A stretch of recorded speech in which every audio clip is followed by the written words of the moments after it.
Hey, hello, welcome back to my channel Chemistry Zone. Today we are discussing the discovery of proton. In this topic we discuss the how protons are discovered, and this is the very basic topic according to atomic structure, because proton is the basic and subatomic particle of atom. So we already discussed the electron, how electron was discovered, how scientists contribute their efforts in the discovery of atomic structure. So here we have a further headings in this topic that includes the history, how and when and where the experiment take place and by whom it is done. So we have operators in which we discuss the elements of experiment. The things or ingredients are, I can say, the lab operators that are used in experiment. I draw a diagram of that experiment. Then we have construction, in which we can discuss how things can constructed to perform an experiment. Then we have a working principle, then we have a further heading. So let's start the topic. If you are new and if you want to learn more, so subscribe to my channel, comment in the comment section if you have any doubt, and share my channel. So let's start this video. After this video you will be able to just discuss, or you will be able to define what is proton and how it is discovered. At the very first we have a history. So how the proton is discovered, by whom it is discovered. E.J. Goldstein in 1886 discovered proton in such a discharge tube, okay, containing hydrogen. I already mentioned that we have a different type of gas like hydrogen, helium, or air in that cathode ray tube. So it is ionized by the ionizing source, so it can produce the ions like cation and electron. So we have operators. This all experiment is just found or done by the E. Goldstein in 1886. Okay, now we have operators. Operators have four main element which are used in this experiment, which is discharge tube. This is a glass discharge tube which have a vacuum pump. Here it's a vacuum pump, so we can adjust the pressure of gas. Hydrogen gas is is found in this chamber. We have a two chamber. This is one and this is second chamber. Okay, now we have hydrogen gas, then we have electrodes, then we have a high voltage battery. The high voltage battery is connected to these two electrodes. These are two electrodes. This is anode and this is cathode. Anode is a positive and cathode is negative. Okay, this is perforated, means perforated cathode means it have holes in it. Okay, now we have a construction, how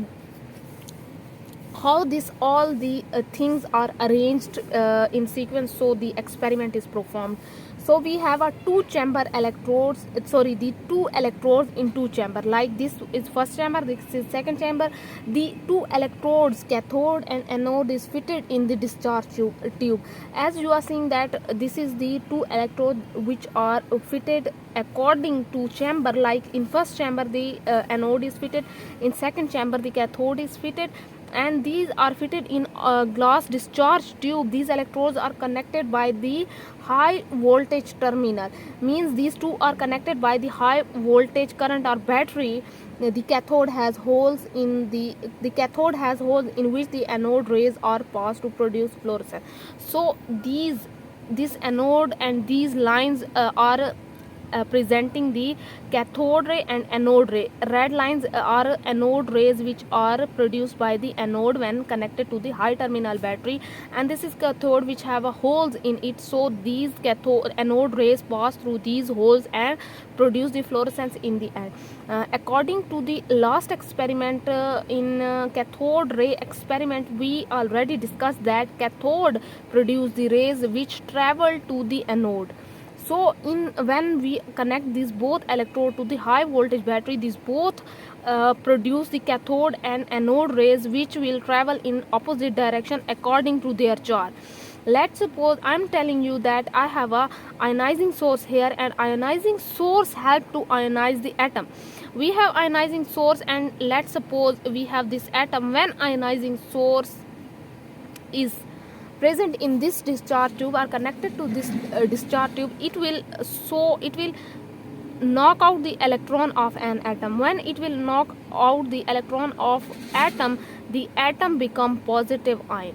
So in this case, the positive ions travel in the form of anode rays, which are passed through these cathode holes and form the fluorescence, or it can glow the tube in the end of the experiment.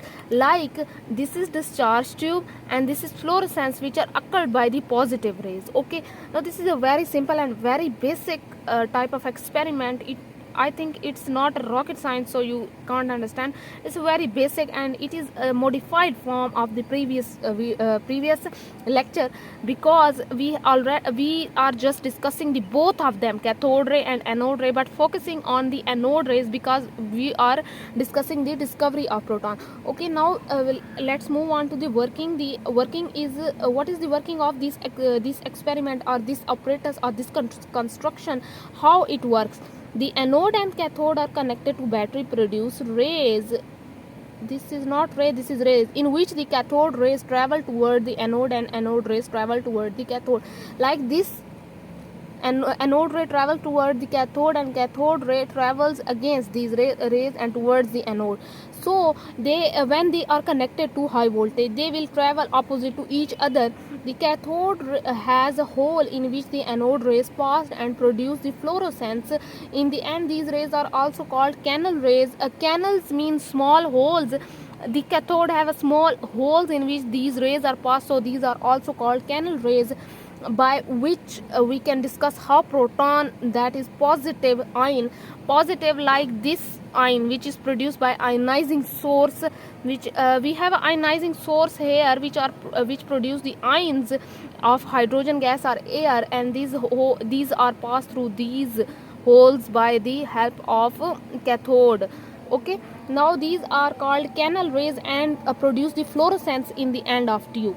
How now we have another subheading, that how the positive rays are produced when high speed electrons, cathode ray means cathode rays, we are talking about high speed electrons, cathode rays strike the molecule of gas, they knock out their electrons and positive ion is produced.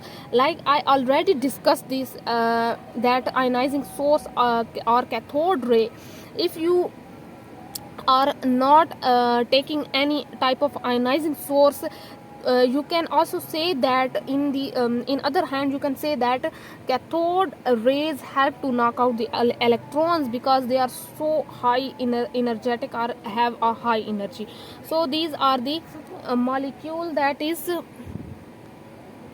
so how these rays, positive rays, are produced when high electrons are strike, they can knock out the electron, and in this way, like this is the atom, any atom that is presented by M, and this is the electron. When this electron can strike with this atom, it can knock out the electron, it can knock out the another electron. So these are the two electrons, this electron and the one electron of this atom.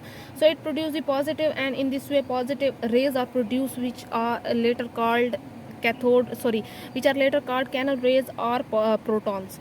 So what is the definition of proton? A proton is a subatomic particle which has the mass of 1 amu and the charge of 1 plus elementary unit charge, means it can it have positive charge, electron have negative charge. Okay, now actual mass of proton is 1.672 multiplied 10 raised to power 19 gram. This is the mass of proton.